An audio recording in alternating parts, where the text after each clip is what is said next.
Derechos y Acción, un podcast de la Defensoría del Pueblo de la Nación.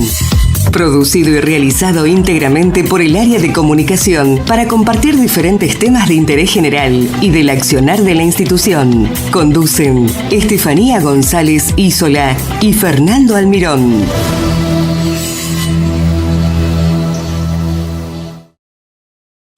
La Defensoría del Pueblo de la Provincia de Buenos Aires pide apuntalar la prevención ante la proliferación de drogas sintéticas. Tras la muerte de un joven en una fiesta electrónica presuntamente ocasionada por una droga sintética conocida como Moncler Verde, el Observatorio de Adicciones y Consumos Problemáticos advirtió acerca de la baja percepción de riesgo que existe en torno a estas sustancias. Para hablar sobre esta problemática que preocupa a toda la sociedad, estamos en comunicación con Juan Gosen, director general de la Defensoría del Pueblo de la Provincia de Buenos Aires y coordinador del Observatorio de Adicciones y Consumos Problemáticos de la institución. Hola Juan, ¿cómo estás? Gracias por estar con nosotros. Hola, ¿qué tal? Un gusto poder hablar con ustedes. Bueno, Juan, para empezar y para comentar con la audiencia, ¿qué se entiende por consumo problemático y adicciones, no? Sí, consumo problemático lo podemos definir como una conducta o un hábito en donde las personas incurren y que termina generando diversos trastornos en su vida cotidiana, en su personalidad, en su accionar diario. Este tipo de conducta, cuando se profundiza, se vuelve patológico, ya podemos estar hablando de una adicción. Y Juan, ¿de qué hablamos cuando hablamos de drogas sintéticas? ¿Cómo se identifican y qué efectos producen en las personas? Las drogas sintéticas son aquellas que son elaboradas a partir de productos o de sustancias que se producen en laboratorios. No tienen que ver con sustancias de origen natural, como puede ser el cannabis. Por ejemplo, si no estamos hablando de drogas de síntesis o de diseños que se fabrican en laboratorios. Siempre en este caso estamos hablando de drogas ilegales, con lo cual se producen en lo que son laboratorios clandestinos, también conocidos como cocinas, en donde a partir de precursores químicos que en contacto o mezclado con otras sustancias dan origen a estas drogas químicas o estas sustancias químicas, estas drogas sintéticas. ¿Y cómo se identifican? Es decir, ¿qué efectos producen en las personas? Generalmente se usan para fiestas, ¿no? Para lo que son las famosas fiestas electrónicas, ¿no? Todo ese estilo. Es decir, ¿ese es el público que la consume generalmente? Las drogas sintéticas están asociadas o tienen una estrecha relación con estos encuentros, estas fiestas electrónicas, en donde están fuertemente atravesadas, pero bueno, no necesariamente su consumo se registra en esos ámbitos. Son consumos que se dan en todo tipo de circunstancias o de distintos ambientes. Es un consumo que viene creciendo de forma sostenida y sistemática desde hace por lo menos 20, 25 años, sin que en los últimos años ha tenido un crecimiento exponencial. Los indicadores de la ex-Cedronar nos dan cuenta de un crecimiento, por lo menos en los registros oficiales, de alrededor de 200% en los últimos años. Y son indicadores que se encuentran bastante desactualizados, con lo cual es probable que si medimos los últimos 2 o 3 años, el incremento haya sido mucho mayor.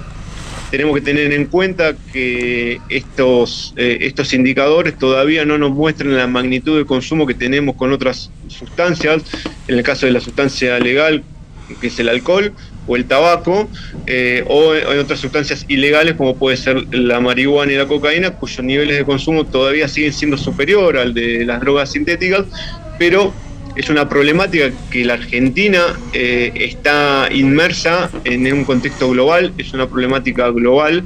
Las Naciones Unidas vienen advirtiendo ya de una crisis a escala global producto de estas drogas sintéticas, y la Argentina no está ajena a esta situación.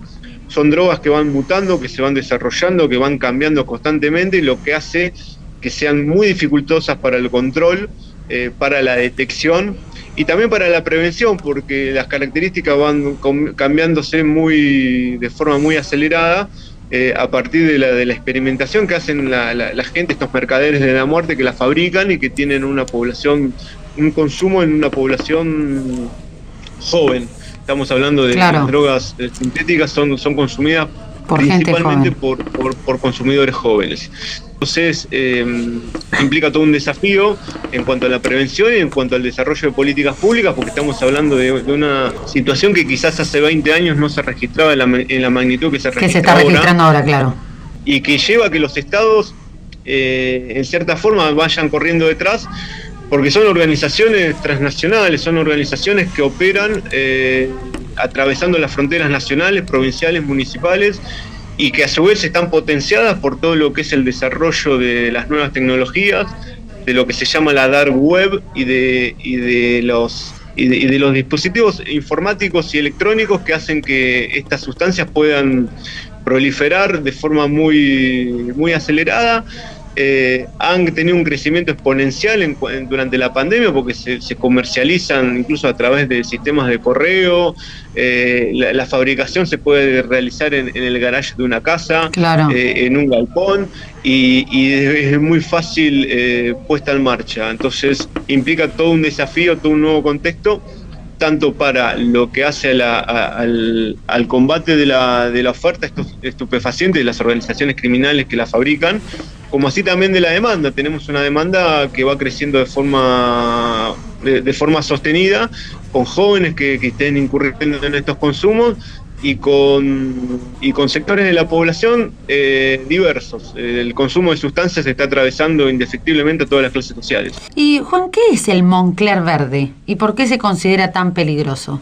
El Moncler verde es un derivado de estimulantes anfetamínicos, es un derivado de lo que popularmente se conoce como éxtasis, que en el caso de éxtasis es una metanfetamina, es una droga sintética de la más consumida, y que a su vez tienen efectos extremadamente perjudiciales para la salud, son extremadamente peligrosas, no solamente por los componentes que tiene, sino por la forma en que se fabrican.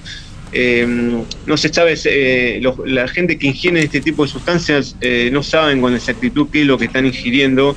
Los componentes varían de una cocina a la otra, de un laboratorio clandestino al otro. Se están introduciendo cada vez componentes más peligrosos, más nocivos, más adictivos. Y bueno, el Moncler verde es una de estas drogas que están proliferando, que repito, vienen creciendo de forma sostenida, sistemática, van mutando, van cambiando. Hoy la conocemos como Moncler verde. Unos días estemos hablando de otro tipo de sustancia, de otro tipo de drogas, porque estos mercaderes de la muerte van cambiando constantemente para evadir controles, para evadir las fiscalizaciones, y hace que los organismos de control tengan que estar con las antenas paradas, por decirlo así, por las antenas funcionando permanentemente para la detección de estas sustancias. Es una situación bastante difícil de controlar y de prevenir. Juan, además hay una falsa creencia de que estas drogas tienen menos efectos, son menos peligrosas que una cocaína, y no es así. No, para nada. Sí, hay muchos mitos que circulan alrededor de estas drogas. Estas drogas generan una exacerbación de las sensaciones, por decirlo así, de un aumento, digamos, de incrementar de forma muy marcada lo que por ahí se puede ver como situaciones placenteras. Se las conoce también como drogas del amor, que se cree que tienen ciertos efectos, digamos, para beneficiar lo que son la vida sexual. Sí, la relación. En realidad, los efectos son totalmente contraproducentes, porque incluso pueden generar el efecto contrario en el corto plazo, como situación de impotencia o de disfunción de problemas sexuales. Sí. Es decir, son efectos que pueden durar 2 o 3 horas, pero que siempre están acompañados después de lo que se llama un bajón, incluso hasta pueden generar problemas de depresión, de angustia, con lo cual el efecto que se busca es absolutamente momentáneo y después viene acompañado de situaciones extremadamente perjudiciales, sin contar los efectos que pueden tener en aquellas personas que ya tienen problemas físicos o problemas clínicos, que al consumir estas sustancias se pueden exacerbar, pues son sustancias que aumentan la frecuencia cardíaca, que aumentan la temperatura corporal, y bueno, y los casos letales lo hemos visto, hace algunos años atrás en Time Warp, y ahora este caso reciente de este joven economista que también existen indicios que habría sido víctima del consumo de esta sustancia, con lo cual hay ejemplos de sobra de los efectos nocivos que tienen estas sustancias y que nos llevan a tener que empezar a plantear esta problemática tanto desde lo que hace al combate de la oferta, es decir, de enfrentar desde el Estado estas organizaciones criminales transnacionales, como del lado de la demanda que aplica, que tenemos que empezar a reducir la demanda a través de campañas de prevención, a través de campañas de políticas públicas que nos lleven a tratar de que haya cada vez menos gente que recurra a este consumo y aquellas personas que sí incurren tengan los lugares, los dispositivos asistenciales necesarios para poder recibir el tratamiento adecuado. Juan, para finalizar, recién nombraste al Estado, ¿hay algún proyecto de ley para crear un programa de educación integral sobre adicciones y consumos problemáticos que atraviesa todos los niveles educativos? Sí, nosotros desde la Defensoría del Pueblo hace 2 años presentamos un proyecto de ley, actualmente tramita en la Comisión de Adicciones de la Cámara de Diputados de la Provincia de Buenos Aires, sí, para crear un programa educativo que atraviese todos los niveles, desde el nivel inicial hasta los institutos de formación docente. Muy buena iniciativa. Muy buena iniciativa. Nosotros consideramos que es una herramienta fundamental. Acá no se trata, y esto tiene que quedar claro, de darle más carga laboral a los docentes, que bastante tarea tienen y tienen tienen situaciones complejas que afrontar, sino de generar un ámbito que les brinde más y mejores herramientas para, en el seno de las comunidades educativas, tener esas herramientas para la prevención, para la educación, para que los chicos vayan interiorizándose desde edad temprana de los peligros que implica las drogas químicas, el alcohol, el tabaco, la marihuana, la cocaína y todas las sustancias que van apareciendo en el mercado y que generan adicciones y consumo problemático. Este es un programa pensado, una propuesta pensada para colaborar con la educación para colaborar con los educadores, con los padres y con las familias. Creemos que es una iniciativa que debería estar en la agenda pública, ser tratada, considerada para empezar a generar mecanismos de prevención y políticas públicas muy activas en cuanto a las adicciones y los consumos problemáticos. Es una batalla que, si bien es difícil, se puede dar. Y nosotros consideramos que hay ejemplos de sobra que las políticas públicas activas, permanentes, perdurables, en el corto, mediano plazo dan resultados. Pensemos, por ejemplo, en los niveles de tabaquismo que teníamos hace 30 años atrás en la Argentina y en distintas partes del mundo. Bueno, a partir de políticas públicas activas, como fue la ley las leyes antitabacos nacionales, provinciales y municipales, los programas antitabaco, la ley de humo cero en la provincia de Buenos Aires, logramos reducir sustancialmente los niveles de tabaquismo. Bueno, consideramos que necesitamos iniciativas similares, programas similares para que ocurra lo mismo con los niveles de consumo de alcohol, que siguen siendo extremadamente elevados, para que ocurra lo mismo con los niveles de consumo de cocaína y para que este crecimiento exponencial que vemos en el consumo de drogas sintéticas no solamente se detenga, sino que empiece a retroceder en plazos que sean cortos y con políticas públicas que sean planificadas tanto a mediano como a largo plazo. Bueno, Juan, la verdad que se nos terminó el tiempo, fue un placer, teníamos otros temas como la campaña del último primer día, pero bueno, seguramente todas estas cosas lo pueden ver en la página de ustedes o en las redes sociales, ¿no?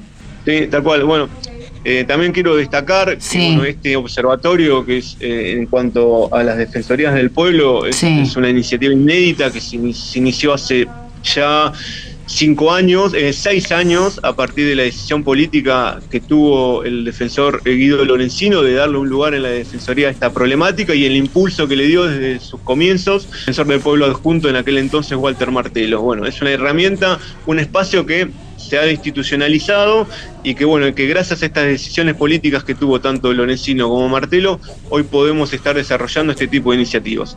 Perfecto, Juan. Bueno, la verdad que un placer y seguimos en contacto, por supuesto. Un placer y gracias por haberse comunicado. Muchas gracias, Juan. Hasta luego. Muchas gracias por escucharnos. Los esperamos en una nueva emisión de Derechos y Acción.